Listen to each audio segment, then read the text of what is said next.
বাংলাদেশের বিভিন্ন জেলার আয়তন ও জনসংখ্যা। বান্দরবান আয়তন ৪,৪৭৯ বর্গ কিলোমিটার, জনসংখ্যা ৪,৮১,০০০। রাঙামাটি আয়তন ৬,১১৬ বর্গ কিলোমিটার, জনসংখ্যা ৬,৪৭,০০০। খাগড়াছড়ি আয়তন ২,৭৪৯ বর্গ কিলোমিটার, জনসংখ্যা ৭,১৪,০০০। ফেনী আয়তন ৯৯০ বর্গ কিলোমিটার, জনসংখ্যা ১৬,৪৮,০০০। লক্ষ্মীপুর আয়তন ১,৪৪০ বর্গ কিলোমিটার, জনসংখ্যা ১৯,৩৮,০০০।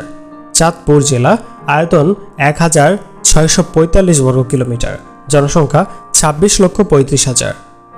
কক্সবাজার আয়তন ২,৪৯২ বর্গ কিলোমিটার, জনসংখ্যা ২৮,২৩,০০০। ব্রাহ্মণবাড়িয়া আয়তন ১,৮৮১ বর্গ কিলোমিটার, জনসংখ্যা ৩৩,০৬,০০০।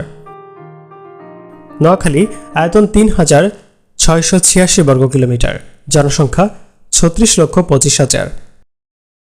কুমিল্লা আয়তন ৩,১৪৬ বর্গ কিলোমিটার, জনসংখ্যা ৬২,১২,০০০। চট্টগ্রাম আয়তন ৫,২৮৩ বর্গ কিলোমিটার, জনসংখ্যা ৯১,৬৯,০০০।